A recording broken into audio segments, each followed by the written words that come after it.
Salut à toutes, salut à tous et bienvenue dans Hyperlink, votre cocktail de bulles et de pixels qui vous revient en mode cinéma, en mode peur insectoïde, en mode peur des fermiers. Attendez, non, c'est pas ça. Bon, bref, vous avez peut-être compris avec mes petits mots-clés toujours très faciles à comprendre. On va parler de La Nuée, film français de genre, point d'interrogation, d'auteur, point d'interrogation. On va y répondre, qui a été réalisé par Juste Philippot, dont c'est le premier long métrage. Et pour en parler avec moi, j'ai autour de notre table virtuelle une bande de sauterelles anarchistes bulgares. Je ne sais pas où je vais avec tout ça. J'ai d'abord Gabin. Comment ça va, Gabin ? Bah écoute, je vais sauter d'une serre à l'autre en quête de chair fraîche. Très bien, très bien. On voit que tu as compris l'intrigue du film déjà. Et on a aussi Ariane. Comment ça va, Ariane ? Bah ça va, j'ai très très chaud là, mais sinon ça va. Tu rallumeras ton ventilo dès que la critique est finie, promis. Mais le son avant tout.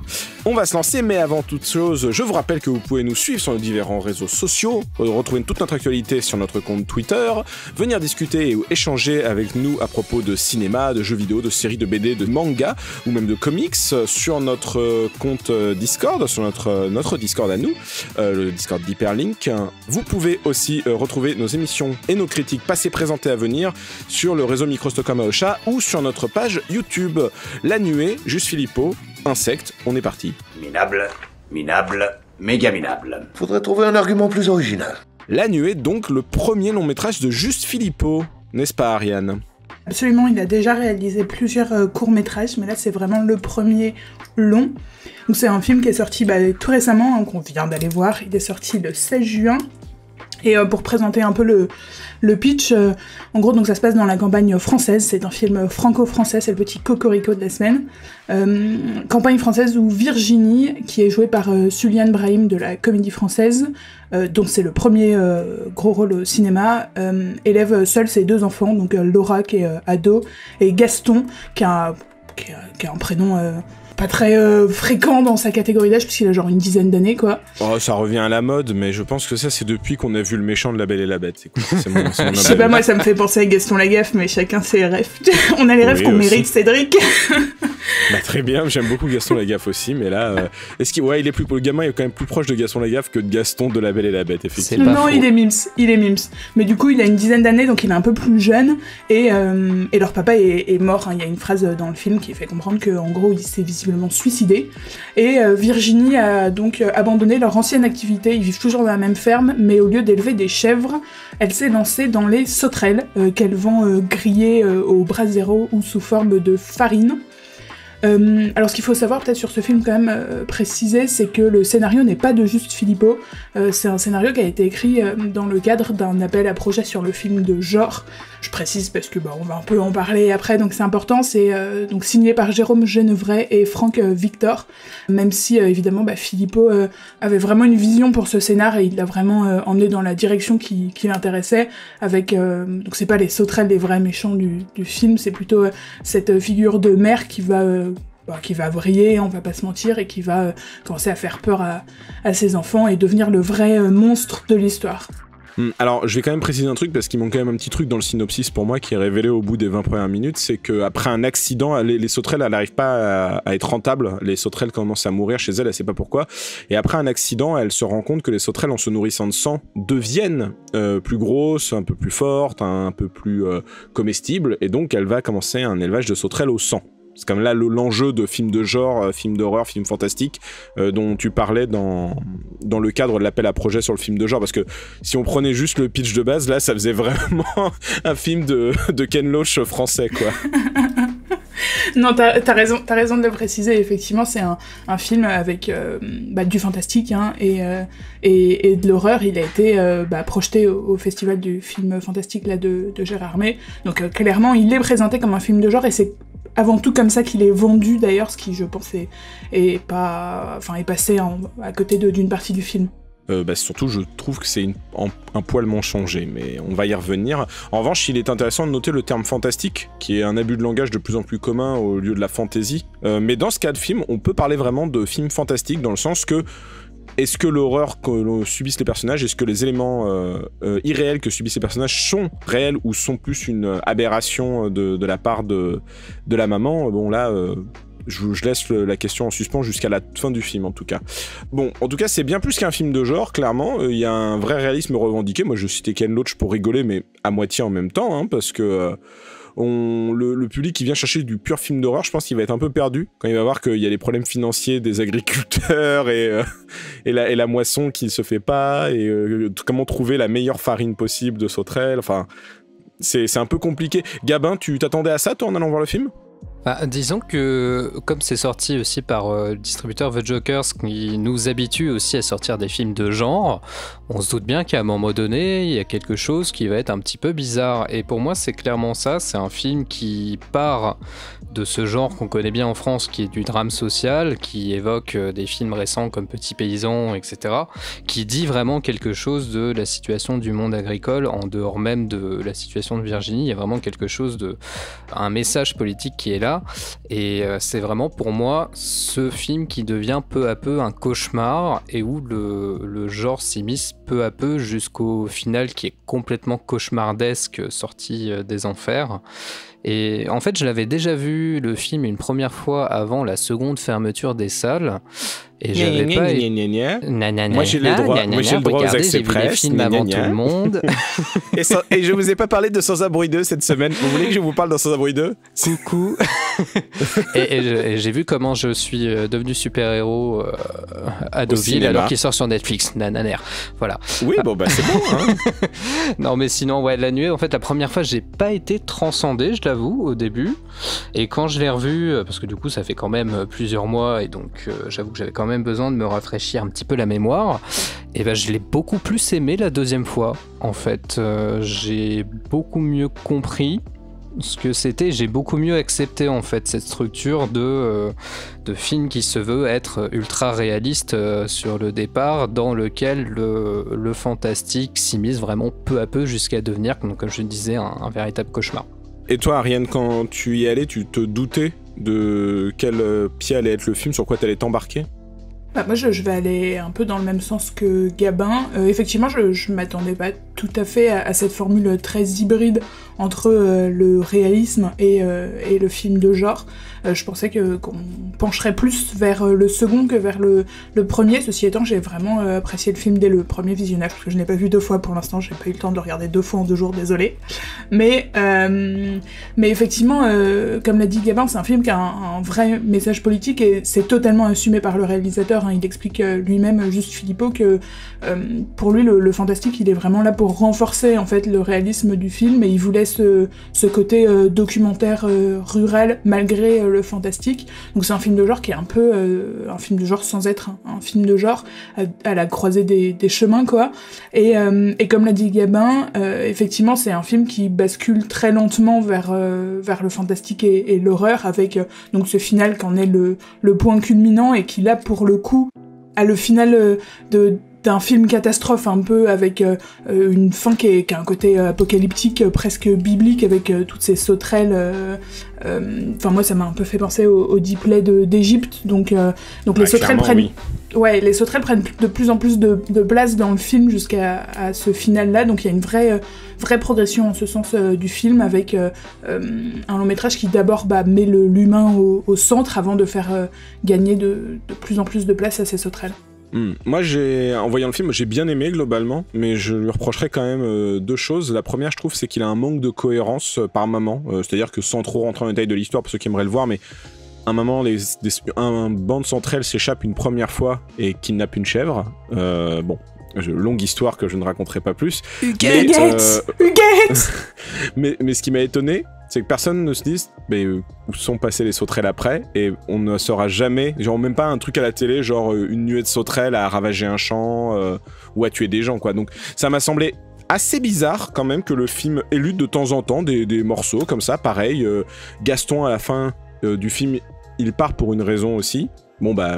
Gaston ne reviendra jamais dans le récit. J'ai fait ok, salut Gaston, c'était cool de te voir, hein. Tu feras attention à tes petites plaies et à ta tachycardie dont on nous a rabâché les oreilles pendant 1 heure, parce que clairement ça servira pas trop à l'intrigue, ce qui n'a servi pas du tout l'intrigue, hein. C'est vrai que c'est un payoff qui ne sert absolument pas, ce truc là aussi, de dire qu'il a des faiblesses au cœur. Je me suis dit ça va servir à un moment, il va être peut-être fatigué de courir après, coursé par les sauterelles, je ne sais pas.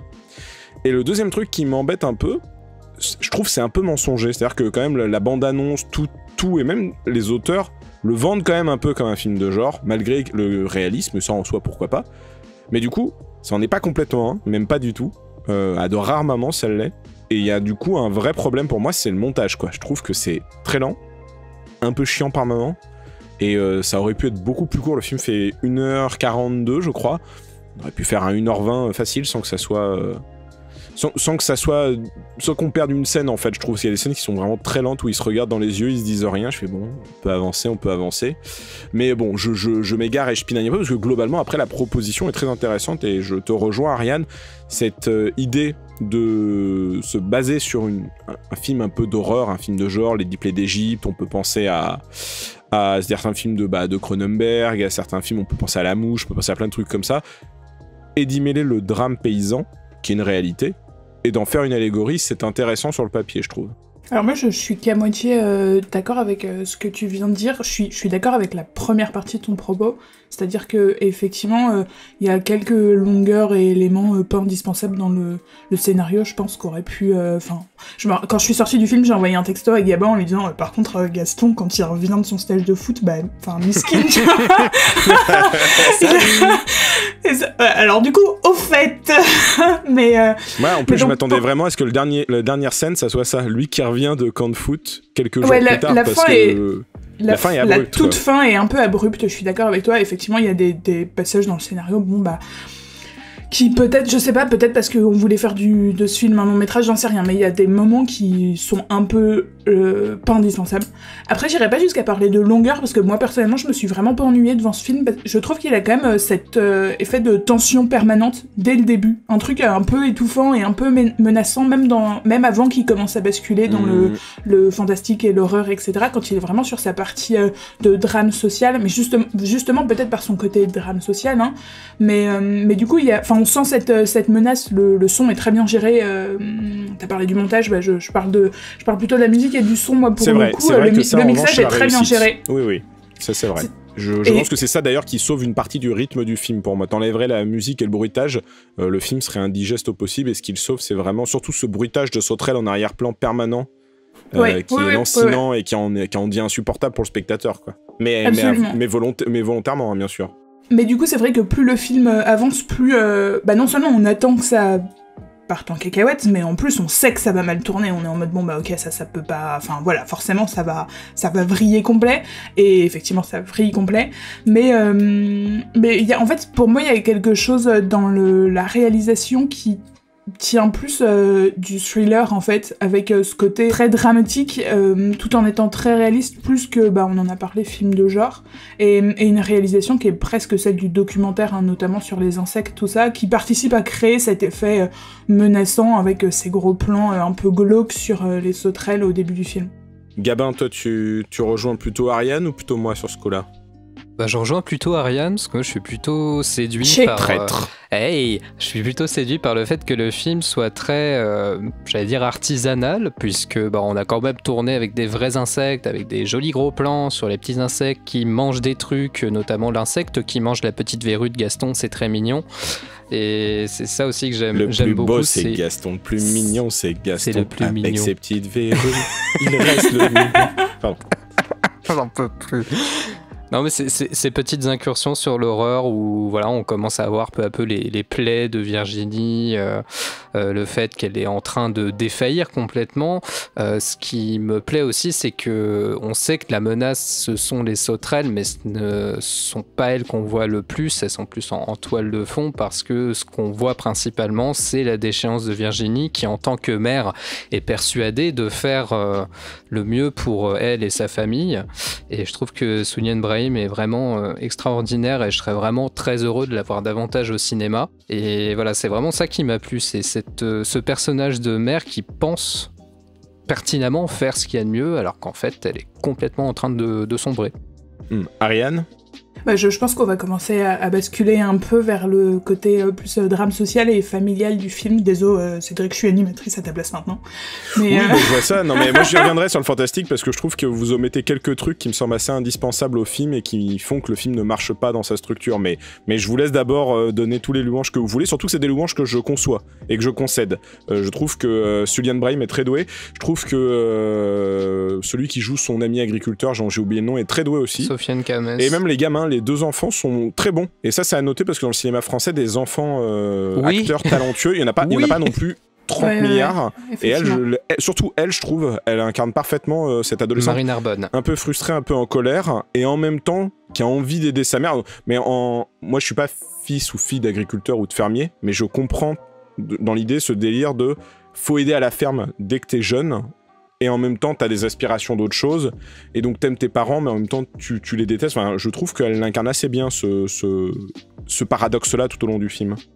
Ouais, je suis d'accord avec toi. Moi, ce sur quoi je voulais rebondir, c'était le propos de Gabin sur effectivement les motivations de Virginie, cette mère de famille qui, du coup, elle est veuve, son mari est mort dans des circonstances. Il y a juste une toute petite phrase, on s'attache pas trop là-dessus. C'est d'ailleurs très bien. C'est très subtil, il n'y a pas besoin d'aller plus loin. Ouais, exact, ça suffit juste. Mais c'est une des forces du film, je trouve, de faire de bien faire comprendre certains trucs. Après, peut-être que il raconte trop de choses sans en montrer, c'est pour ça que tu trouves qu'il y a des longueurs, mais du coup, effectivement... Non, c'est autre chose, mais j'en parlerai après, mais là, je suis d'accord avec toi, je trouve que le film a cette subtilité, en tout cas, de ne pas trop te marteler à la gueule les infos. L'idée de la mort du père est intéressante, ce qui, du coup, fait comprendre plus facilement l'attrait qu'ont les deux enfants, et surtout Gaston, pour Huguette la chèvre, vu qu'on comprend qu'il est éleveur de chèvres et qu'à mon avis c'est la dernière chèvre qu'ils ont gardée parce qu'ils se sont débarrassés de toutes les autres chèvres. Enfin, ce n'est pas dit mais on le comprend. À partir du moment où les enjeux narratifs sont posés, ça coule de source et c'est plutôt plaisant, quoi. Et donc la scène avec l'arbre aussi, un peu plus tard, devient assez logique en fait quand on dit « Ah mais c'est l'arbre du guet ». Je fais « D'accord, ok ». Ouais, effectivement, et Gaston, il a cet attachement particulier à cette chèvre, il est plus jeune, il est moins lucide aussi sur la situation dramatique dans laquelle ils sont, contrairement à Laura dont tu parlais, et qui effectivement joue très très bien son rôle d'adolescente frustrée, où elle est à la fois, enfin elle a une relation très particulière avec sa mère, hein, clairement, elle est en conflit avec elle, et en même temps, elle file un coup de main quand elle peut, c'est elle qui emmène son frère au foot, elle l'accompagne à la poste, elle fait les trucs et les machins, quoi.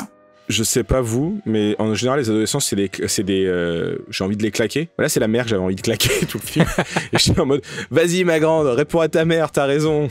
Parce que, en fait, c'est vrai que elle se laisse happer par son élevage de sauterelles et par cet engrenage de la production au point effectivement de mettre un peu les enfants sur le côté, notamment quand ça va pas très bien, quand ça va un peu mieux, d'un coup elle les emmène à la mer, elle leur offre un scooter, etc. Mais quand ça va pas bien, clairement ils sont pas sa priorité, et c'est Laura qui en fait un peu les frais parce que c'est elle l'aînée, donc c'est comme ça que ça se passe dans les familles malheureusement, mais en même temps elle fait ça pour eux aussi, quoi. En fait, il faut bien qu'elle essaye de les nourrir et qu'elle leur garde un toit sur la tête, tout ça. Donc, elle a une position, mais c'est ça le drame du film, c'est qu'elle a une position compliquée où effectivement, elle se laisse prendre dans cet engrenage de la production agricole, etc. Et ce rendement là auquel elle va carrément se sacrifier, hein. Et en même temps, il faut qu'elle nourrisse ses gamins, elle est toute seule, c'est une femme en plus dans un milieu de mecs, elle est toujours confrontée qu'à des hommes, son pote viticulteur, ses acheteurs, tout le monde c'est que des mecs. Monsieur Poussin. Ouais, Monsieur Poussin, Monsieur Canard, là. Ouais, il avait une bonne tête de...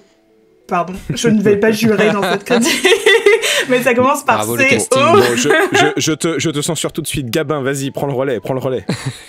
Non, mais c'était pour rebondir aussi sur ce que disait Ariane, c'est que au-delà du drame social, le film questionne aussi notre question de la consommation, questionne notre question, c'est bien, je me répète pas du tout.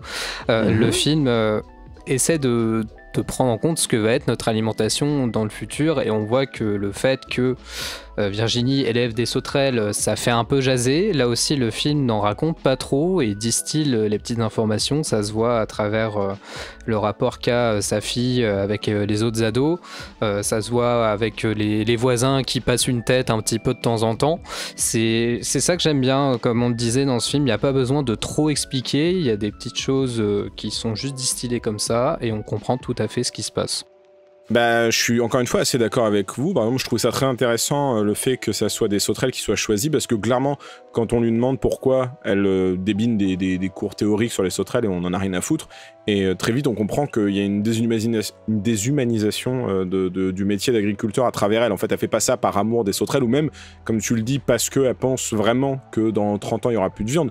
Elle le fait parce qu'actuellement ça va être le truc le plus rentable dans quelques années et qu'elle essaye d'assurer un avenir, mais elle en a tellement plus rien à faire de l'agriculture qu'elle est mise en comparaison avec son camarade vigneron qui lui aime ce qu'il fait, malgré que c'est dur, et il le dit à un moment, il dit voilà, ce vin il a été fait par quelqu'un qui aime faire du vin, tout simplement.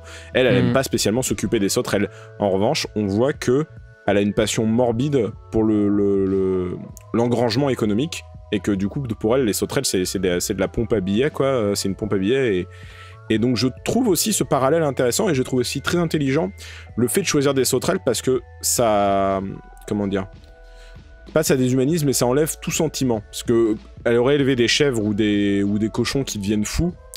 On a un attachement d'une manière ou d'une autre aux animaux, et voilà, il y a des gens qui auraient pu faire « Oh non, les pauvres animaux !»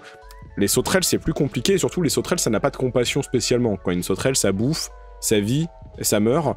Donc, je trouve l'idée intéressante de déshumaniser, d'instrumentaliser les animaux pour en faire une arme qui peut se retourner contre elles, quoi. Ça, c'est vraiment des idées sur papier qui marchent très bien. Ariane ? Je voulais rebondir sur là, de ce dont tu as parlé sur le productivisme agricole, etc. C'est vrai que le film, on l'a dit, il a ce côté drame paysan, il est là pour ça, hein, il est là pour dénoncer la condition de la classe agricole, la lutte des agriculteurs, etc. Avec, pas seulement à travers Virginie, comme tu l'as dit, effectivement, le personnage de son ami Karim, qui est viticulteur, et donc qui fait du vin et qui parle de sa propre situation. On le voit, lui, un peu dans sa ferme, etc.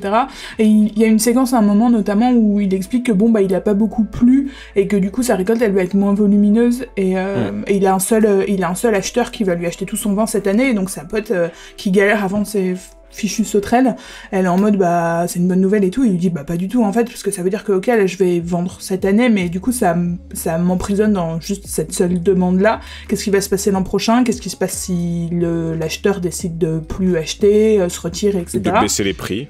De baisser les prix, ouais, absolument. Et du coup, ça montre bien, à travers ces différents personnages, comment ils sont enfermés dans ce carcan de la production et de l'agriculture, etc., au détriment de tout, en fait, hein, parce que Virginie, elle va y laisser... Tu parlais de la déshumanisation des sauterelles, mais c'est la déshumanisation de Virginie aussi, qui va se mettre à se scarifier pour nourrir ses sauterelles avec du sang, qui achète du sang en bidon, etc., pour en nourrir ses sauterelles, et qui devient cette espèce de monstre un peu vampirique, plus vraiment humain, alors qu'elle était à la base l'héroïne du film. Elle se met à jouer avec la nature, à la modifier, etc., et en faisant ça, elle devient elle-même une menace, et elle y laisse tout, en fait, elle y laisse son humanité, etc., mais peut-être parce que, en fait, elle a plus rien à perdre à part sa vie, quoi. Elle rame avec sa ferme, elle rame avec ses gamins, elle a perdu son mec, et elle est confrontée au marché, au commerce, etc., et quand elle découvre l'appétit de ses sauterelles pour le sang et comment faire croître son exploitation, même si c'est au détriment de tout, de la nature, de la santé et de son humanité, elle se laisse happer là-dedans. Gabin ?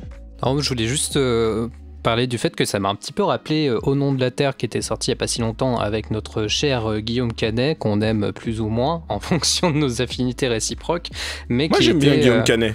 Mais j'ai bien aimé Au nom de la Terre, moi aussi, ce film-là, du coup, qui parle d'Édouard Bergeon, donc, qui est réalisateur. C'est un film sur son propre père, donc, qui était agriculteur et qui s'est suicidé. Et donc, c'est ça, c'est l'histoire d'un agriculteur qui reprend la ferme de son père 1979 à fin des années 90, et ça retrace un peu ça aussi, comment lui a dû se réadapter parce que il a dû changer d'élevage, passer à l'élevage en batterie. Il y a vraiment ce même thème de l'agriculteur qui doit s'adapter aux nouvelles réalités du marché en disant bon bah ça va mieux marcher, ça va mieux fonctionner, ça va me rapporter plus d'argent et je vais pouvoir m'épanouir davantage. Et de la même manière, donc comme Virginie, en fait c'est un peu des illusions, on vous promet quelque chose qui va marcher et en fait bah, pas tant que ça, ou alors c'est très difficile de s'imposer. Voilà, c'était juste le petit fun fact, le fun fact cinéma, drame social. C'est intéressant que tu parles du suicide de l'agriculteur, parce qu'on parlait du fait que le film évoquait des choses mais sans rentrer, enfin sans s'apitoyer trop sur les faits, etc. Et là donc on a cette figure d'agriculteur qui est mort et qui s'est suicidé au milieu de ses chèvres apparemment. Enfin il y a juste donc cette phrase dans le film qui explique la situation. Et en fait c'est vrai que ce qui est intéressant dans le film, c'est qu'on forcément on se pose un peu des questions, c'est-à-dire que bah peut-être que le mec il s'est suicidé parce que ça marchait pas du tout, c'est pour ça qu'elle a reconverti l'élevage après, etc. Et du coup je pense que ça participe aussi à ce côté drame paysan et drame agricole, la figure de ce père absent qui, bah sans qu'on en parle, parce qu'on en parle quasiment jamais, hein, il est mentionné à 2 reprises dans le film à tout casser, à travers cette chèvre et le drame de la ferme, en fait il pèse en permanence sur le film, alors qu'il est pas là, qu'on sait pas très très bien ce qui lui est arrivé, à part que bon bah il s'est suicidé, alors qu'il est, on le mentionne quasiment jamais, etc. Il est en permanence derrière cette histoire, quoi. Mais surtout qu'il est dit à un moment qu'elle voulait pas spécialement faire l'élevage, hein, elle a jamais voulu avoir cette vie d'agricultrice. Non, elle était aide-soignante. Ouais, c'est ça. Voilà, et que c'est son mari qui l'a mis un peu dans ce délire, et voilà, bon bref. Donc ça montre aussi le rapport qu'elle possède avec son métier, quoi, à la différence de Karim qui aime vraiment ça, où le mec, là aussi, c'est expliqué que globalement, on sait pas trop d'où il vient, mais il est pas né dans ce coin-là, et que bah, c'est elle et son mari défunt qui l'ont aidé au tout début, qui lui ont aidé à avoir des terres et à cultiver. Elle en a absolument rien à faire. En tout cas, c'est pas son délire de base. Elle, son délire, c'est survivre, quoi. C'est même pas de vivre, c'est de survivre. Je voulais juste dire qu'il y a, pour moi, un élément du film, et en termes de choix de mise en scène et de réalisation, etc., c'est très intéressant, qui montre bien tout ce qu'on vient de dire là, donc peut-être pour finir sur ce petit passage-là, c'est le côté très alien de la serre, qui a presque un truc un peu de SF, la toute première serre, après elle va en construire d'autres, etc., mais c'est cette espèce de dôme qui luit dans la nuit d'une espèce de lumière un peu bleutée, etc., et ça fait très, ça fait très alien, en fait, ça fait presque vaisseau spatial, soucoupe volante, enfin ça évoque beaucoup plus qu'une serre, et je pense que ce côté alien de l'agriculture et de la production, etc., ça montre un peu tout ce qu'on vient de développer là. Oui, moi je suis assez d'accord aussi, c'était une très bonne idée visuellement de faire penser légèrement ou à des aliens, ou en tout cas à un truc qui est étranger clairement au reste de la propriété, hein, qui est fait de pierre et de briques de chaume, quoi. Moi j'ai quand même toujours ce problème du rapport au genre et au fantastique, qui est que globalement, quand le film commence, on nous présente les sauterelles plus ou moins comme une forme d'antagonisme, ou en tout cas une forme de menace qui va arriver. On peut penser aux oiseaux, on peut penser aux Diplés d'Égypte, aux oiseaux d'Hitchcock, hein, je précise au cas où, aux Diplés d'Égypte. Et on n'en fait pas grand-chose de ces sauterelles, à part à 2 moments, mais c'est pas une vraie menace. Donc je me dis, bon, ok, d'accord, t'as un film de genre, encore une fois, comme beaucoup de films de genre français, t'as un peu le cul entre 2 chaises et tu veux pas aller à fond dans le genre, pourquoi pas ? On va voir ce que tu peux me proposer. Donc il y a tout ce qu'on a dit, que je trouve très bon, hein, effectivement, en termes de drame social. Et arrive le deuxième moment que tu as très bien dit, Ariane, c'est la déshumanisation du personnage de Virginie, qui devient plus ou moins le monstre. Et là j'ai un autre souci, je trouve que ça ne marche pas non plus. C'est-à-dire que j'y ai vraiment cru au moment où elle fonçait dans la chambre, enfin après que sa fille l'ait vue, avec une forme de choc de transformation, on va rester très vague sur les détails. Sa fille, elle est en pleurs, et je me suis dit, ok, donc c'est sa fille qui devient l'héroïne, ou en tout cas la final girl, et ça y est, la mère, elle a vrillé, elle est devenue une forme de monstre, mais pas trop non plus, ça va, en fait, elle peut prendre le thé, elle peut... Et la fille, ça va, quoi, elle a eu peur, mais en vrai, ça va. Et je fais, ok, il y a eu un moment très bizarre de baissement de tension, et pour finir, on a donc c'est toute la scène finale que je raconte pas, où bah la mère, on a l'impression à un moment qu'elle va péter des plombs, et en fait pas trop, et en fait pas du tout. Et je me suis dit, mais en fait, pourquoi avoir fait tout ça, en fait? Alors que le drame marchait très bien, je pense on pouvait s'arrêter à juste l'idée des sauterelles qui boivent le sang, en fait, et qui à la limite vont faire la scène finale, sans avoir tout ce délire autour de la mère. Et je pense à un film qui s'appelle Mister Babadook, qui gérait très bien aussi le rapport parent-enfant, et qui pour le coup était allé assez loin dans son rapport à la mère qui devenait folle, en fait. Et sans dire que je voulais ça, je m'attendais à quelque chose en fait qui aille à fond, en fait. Le film il se lâche jamais, et à la même manière que Grave de Julia Ducournau, que je trouve sympathique au demeurant, hein, j'ai pas une haine pour ce film, mais c'est des films de genre français un peu prout-prout qui osent pas assumer à fond le gore, le grand guignolesque, le burlesque de ce genre-là, quoi. Enfin, c'est quand même des sauterelles mangeuses de chair, quoi. Autant aller à fond. Enfin, j'ai rien à foutre que Huguette et le petit caniche ils y passent. Moi, je veux de la baston, quoi. Il y a, je sais pas pour vous, je vais te laisser la parole, Gabin, parce que je sais que tu vas réagir, mais il y a un moment un antagoniste qui est présenté à la fille, qui est donc un adolescent. Et je me suis dit, ok, lui, à un moment, il va se passer un truc, il va y passer, la mère, elle va peut-être venger sa fille, elle va le balancer dans les sauterelles. Pas du tout, on le revoit jamais, ce gamin. Il a été là 2 scènes pour faire chier, puis on le revoit plus. Enfin, vous voyez ce que je sais pas si je suis clair dans mes trucs, mais je trouve qu'il y a des enjeux très bizarrement posés, jamais avoués et jamais traités au final. Donc bon, voilà, c'était mon petit coup de gueule sur le genre. Gabin. Non, bah c'est vrai que moi j'ai quand même quelques petites frustrations sur cette fin, enfin sur la manière dont les personnages se rendent compte de la situation de Virginie et du fait que physiquement voilà ça va plus très bien. Et effectivement je trouve qu'il y a ce moment là où ça tourne un peu à vide, puisque on se rend compte de ce qui se passe et on a l'impression que les personnages font pas grand chose de plus, et que effectivement après ça revient un peu à la normale un peu trop rapidement. Et après, un peu comme toi sur la fin, je trouve que la réalisation de Virginie est un peu trop rapide, parce que voilà, elle veut pas lâcher son élevage de sauterelles, et il suffit que de 5 minutes sur la fin pour se dire « Ah, en fait, j'avais tort tout le long, le plus important c'est ma famille ». C'est vrai que c'est un peu frustrant parce que le final est tellement rapide, et là, ok, il y a des petits moments gore quand même, mais c'est assez rapide, effectivement. Donc quand on est habitué aux films de genre et qu'on attend ça, on se dit bon bah ok, ça dure 30 secondes, c'est dommage, mais au moins ces 30 secondes m'ont satisfait. Mais c'est juste que c'était pas assez long. Donc ouais, je comprends quand même ce que tu peux ressentir là-dessus. C'est vrai que pour moi c'était un petit peu frustrant aussi, mais globalement je suis quand même très satisfait de ce film. Bah après j'ai bien aimé, encore une fois, hein. Là c'est juste que je pense que c'est un truc qu'il faut dire, quoi, que en termes de genre, il y a des choses qui ne vont pas comme beaucoup de films de genre français. Et ça me fait d'autant plus de peine qu'une semaine avant, j'ai vu un autre film de genre français qui s'appelle Méandre, qui pour le coup, lui, va à fond dans toutes ces idées-là, en fait. Clairement, oui, ça va beaucoup plus loin, je trouve. Je pense qu'en fait, le truc de ce film, c'est justement que Philippot voulait pas faire un film de genre, en fait. Bah alors, il fallait pas participer au truc d'appel à projet du film de genre, fallait pas se faire vendre comme un film de genre, enfin, c'est compliqué. Non mais bien sûr, je pense qu'il y a eu un... Bon déjà, il y a eu un souci au niveau marketing de ce film qui est enfin, tant au niveau de la bande-annonce que des affiches, par exemple, où vraiment tu penses que tu vas voir un truc genre Les Oiseaux, mais avec des sauterelles, quoi. Et Philippot, il a voulu mettre le fantastique au service du réalisme du film, et il a voulu affirmer l'actualité, le message politique, tout ça, et enfin, tu l'as dit, en fait, je pense que le problème de ce film, c'est que il a un peu le cul entre deux chaises. Et je suis pas d'accord avec toi sur le fait que ça marche pas très bien et qu'il y a un retour à la normale, etc.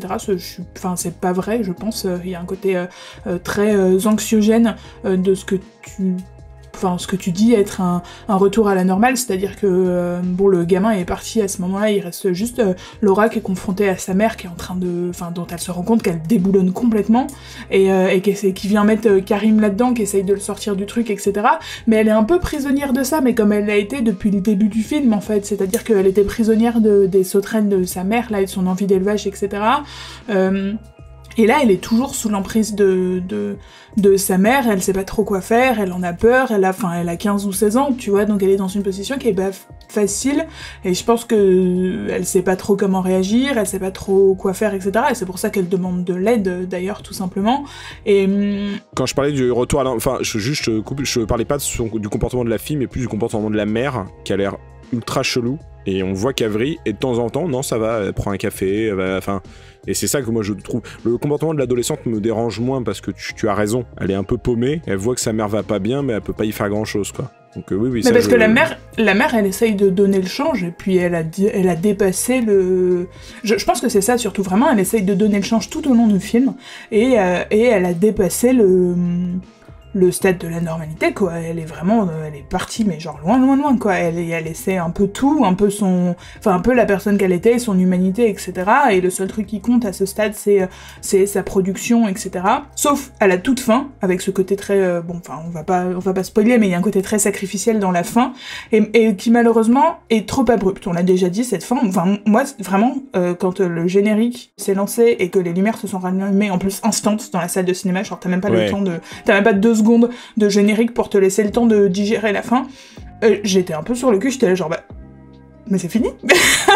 et je te dis, je veux pas trouver le film long parce que pour moi il est passé très vite, mais par contre à la fin j'étais un peu en mode c'est monté très très très haut et d'un coup plus rien, quoi. Bah c'est une des parties du problème. Moi je persiste et signe que je pense que tu as raison. Il a voulu mettre le fantastique au service du réalisme. Ça s'appelle de l'allégorie, et ces allégories marchent bien, mais il faut en faire quelque chose de tes allégories. Et en fait, quand tu continues à ne pas vouloir... Enfin, moi j'ai l'impression que c'est comme d'habitude, hein, avec beaucoup de réalisateurs de films de genre français, ils en ont honte. Ils ont honte de vouloir vraiment aller au bout du genre, quoi. Dans Grave, on pouvait partir dans un massacre cannibale, un truc grand guignolesque, qui n'était pas en opposition avec ce que le reste du film disait. Et là, il y avait moyen de faire un truc, par exemple, moi j'aurais adoré, je sais pas, tu vois, je vous donne un truc débile, mais comme elle se donne son sang constamment aux insectes, qu'elle ait une espèce de délire où maintenant elle les contrôle, par exemple. Et là, ça aurait pu être intéressant, quoi. Il y aurait pu avoir des délires où elle a été déshumanisée, elle ne reconnaît plus ses proches, ni ses amis, et maintenant elle est... pour le but que la nuée grossisse et se pérennise, et il faut trouver du sang, et donc elle va les contrôler pour ça, ou même juste amener les cadavres elles-mêmes. On parlait de cadavres humains, mais il y en a tellement peu, et c'est des accidents, c'est même pas dû à elle, quoi.